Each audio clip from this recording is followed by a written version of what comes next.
Welcome to the Ballroom Dance Channel. We are a worldwide community of ballroom dancers who meet here every day to chat all things ballroom dance. Let's dive in. Today's topic. I previously shared videos on who pulls the strings behind the curtains and controls the ballroom dance industry. And there are many entities that overlap, but the number one power player are the ballroom dance studio owners, which I'm sure comes as a shock to most of you, because when I was an amateur dancer, I'd walk in the studio like, what are they doing in that office twiddling their thumbs? They can do that at home. No, my friend, they have a ton of political power. Here's how that goes down. Okay, first of all, they can control hiring and firing or kicking out and inviting the teachers. So they control your teaching staff. Number two, and in my opinion, this is the most powerful area they control, dance partnerships.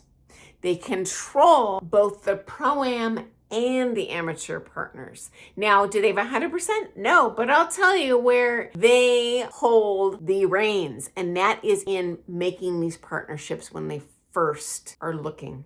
So when a student comes into the studio, I'm going to funnel them to which teacher I think will work best.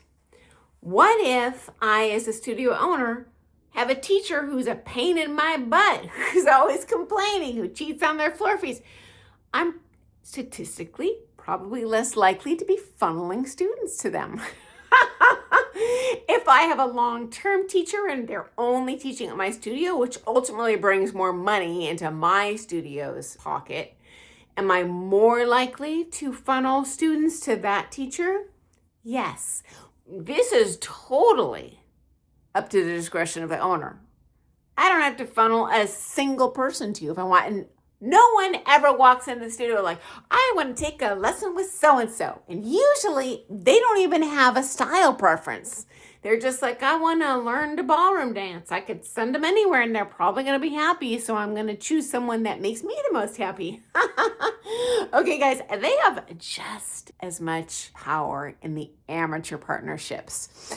So I can't even tell you how many times someone hits me up like, oh, I saw this dancer in your studio, they're really good, and I'm looking for a partner.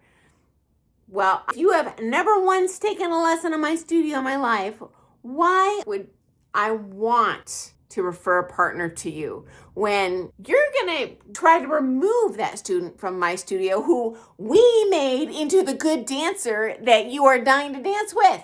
No, it wasn't your crummy studio on the other side of town. It was my studio. Now you're going to have the gall to come in and have me refer someone to you and then you take them? This is crazy sauce. I'm going to favor someone who's already there. Next up, the students themselves. So if a student has a bad track record for, say, true story, a person contacted me who was actually a really lovely, skilled dancer. They were pre-champ and they were looking for a partner interested in really any skill level, which ordinarily would be a wonderful thing. But they had a track record of ramrodding lady partners into forcing them into a romantic relationship with them. Who in their right mind is going to refer this person to anyone to be manipulated in that way so they can have a dance partner? No. It's not happening. Now, am I going to confront this person? No, I'll just be like, okay, well, I'll see who I have in mind. No one. Ever. And you know what? Studio owners talk. If we have someone that's a pain in the butt, say they cancel all their lessons, they flake on their partner, maybe they have a mental health issue, which is unfortunate, but if it has repeatedly chased away partners from dancing at all, we're probably going to be statistically less likely to refer that amateur partner to you, regardless of your skill level. Likewise, if you're looking for an amateur partner, maybe you don't bring a lot to the table, but you have a really positive attitude. You maybe help your teacher, whoever that is in the studio, assist in their beginners classes.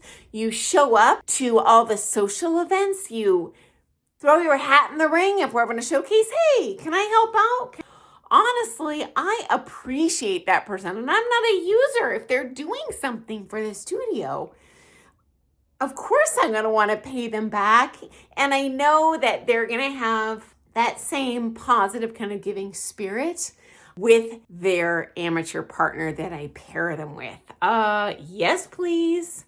Next up, sometimes I've seen studio owners encourage the continuation of partnerships that frankly, I don't think are very good, where one person is nasty to the other. But I have seen studio owners encourage this because they don't want that competitive partnership to end. Why? Because competitors are going to take a heck of a lot more lessons than that social dance couple. So is that padding the teacher's pocket? Yeah, primarily. But guess who else wants that money and probably needs that money even more than the teacher? The studio owner. So how are they encouraging this partnership to continue? Well, maybe there's a better partner that might be there in the wings. Well, they might not refer that partner, even though they know this is not a good partnership. Or maybe they gaslight them. The student might approach the owner and say, hey, this partner is really mean. What do I do? And like, oh, well, everyone does that. Just gaslight them. Horrible. Now, I can also say if this is a pro-am situation, from what I've seen, the owner will always advocate on the student's behalf. Now, most of these people are going to be leasers, so the owner can't control them. But they will be more than happy to refer you to someone who's going to be a good match for you, meaning a pro partner who is going to be a good dance partner for you and kind to you and appreciative of you and respectful of you, like you deserve.